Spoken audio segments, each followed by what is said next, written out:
Hi, I'm GM Matthew Sadler, and in this series of videos we're taking a look at new games between AlphaZero, DeepMind's general purpose artificial intelligence system, and Stockfish, the TCEC Season 9 chess computer competition winner and one of the strongest chess playing engines in the world.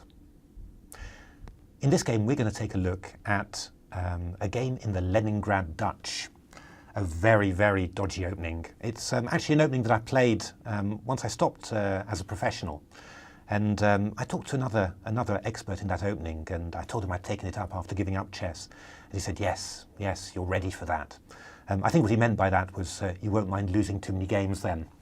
So it's a very dodgy opening, but when it works, it's fantastic. You look like a genius. And well, I'm rather jealous of AlphaZero because it looks like a genius here.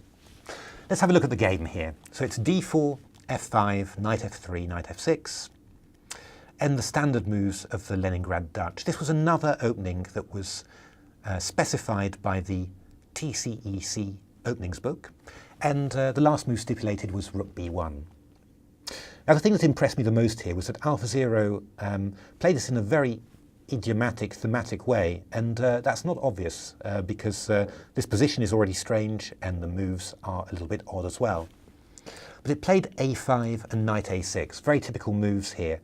And black actually is spreading his forces all over the board. Here black is trying to prevent white from expanding on the queen side with b4, and on the other side AlphaZero will probably look to expand on the king side with h6 and g5. Now, Stockfish found it rather difficult, I think, to put a plan together in this position. And to be honest, that's not a real criticism, because it is difficult to play for white. These are difficult positions to get a grip of. AlphaZero played some very nice moves, this rook b8 and bishop d7, again very typical. I mean, black's even got some ideas, after moving the king, of playing a move like b7 to b5. So, c5, king h7, maybe the only criticism there. Normally black puts the king on h8 in such positions, but king h7 is not bad. After knight a4, knight c7, bishop d2, bishop e6, AlphaZero starts to nestle its pieces on the central light squares that Stockfish's c5 weakened. Queen c2, knight cd5, b3. Now a very nice move. Again, we always say that when AlphaZero feels that it's achieved a certain advantageous equilibrium, it takes a little time out in order to consolidate its position. And this is this move rook a8, defending the pawn on a5. Bishop e1, and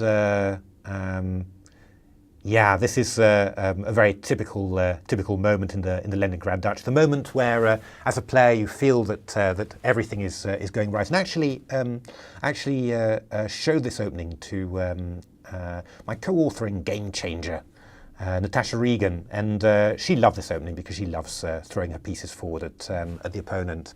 And AlphaZero loves it too. Queen e8, e3, g5. In we go. Knight d2 and queen h5. Yeah, this queen is moving over to the queen side, and it means business. However, the thing about defending against Stockfish is that Stockfish puts up a hell of a resistance. And it found a very unusual defensive maneuver here. This is bishop f3, g4, and bishop e2. So after, what's the point of this? I wondered. I didn't get it either. The idea is that after king h8, just getting the king out of that annoying pin by the queen on c2, knight c4, knight e4, Stockfish played h4. And this is a very clever idea, very clever defensive idea. Once the pawn moves to h4, the queen can no longer get closer with queen h3, and that pawn on h4 is also taking control of g5. So any black hopes of playing g5 have been dashed. Or have they? Well, AlphaZero is not one to take no for an answer, and it just played knight g5 anyway. It's a great move, it's a great move. So after h takes g5, 8 takes g5, it takes the engines running on my hardware, takes them quite a long time to appreciate that this is absolutely horrific for white. It's not winning straight away, but actually what is black going to do? Black is going to play its rook over to the h file. It'll bring its other rook over to f8, and then it's going to invade with the queen, and it's going to play this move f4. And well, white can make a lot of moves, but white doesn't have anything that to put against that. But here, Stockfish found, typically these incredible defences that it finds.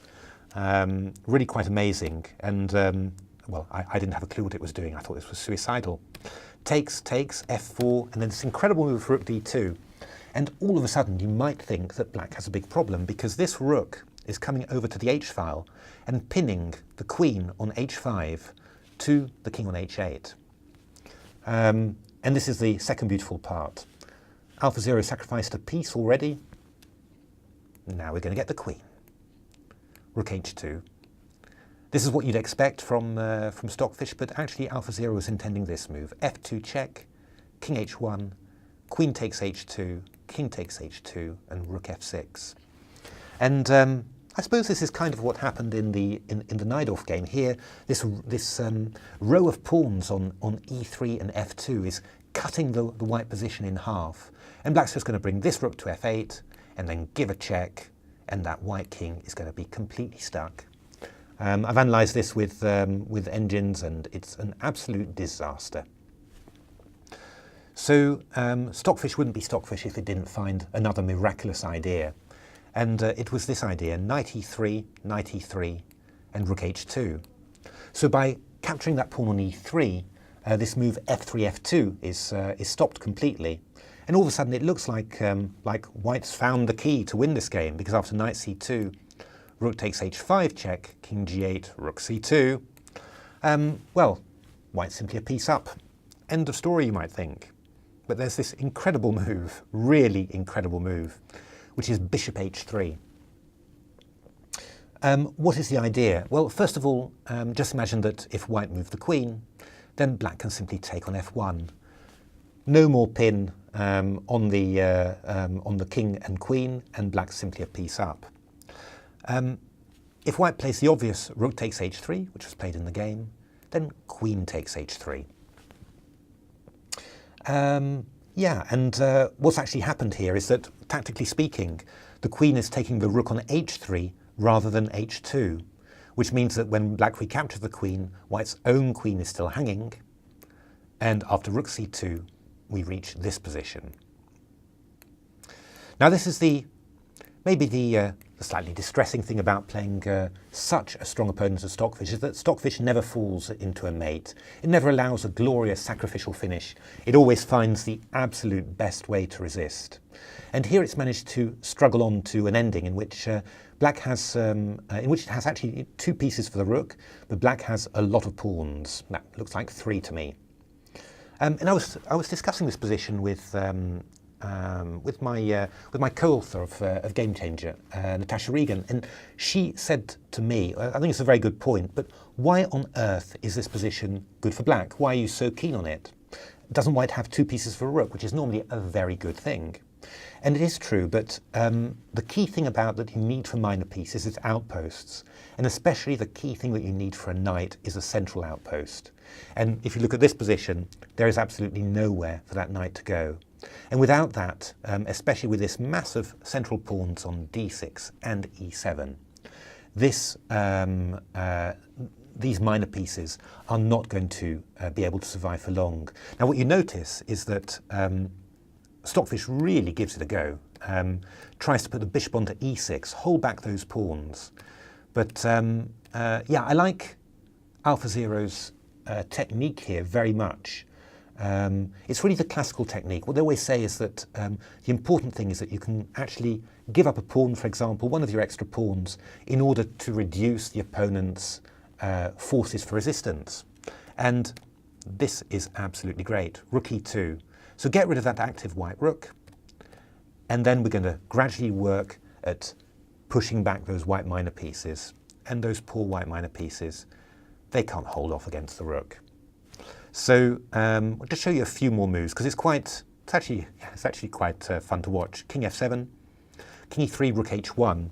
I think this is the other thing that's the big problem about this position for white. It's completely open, and this black rook has got, well, it can go anywhere within the white position. And of course what it can do, a little bit of disruption, and then attacking the pawns over there. I mean, white can't hold everything.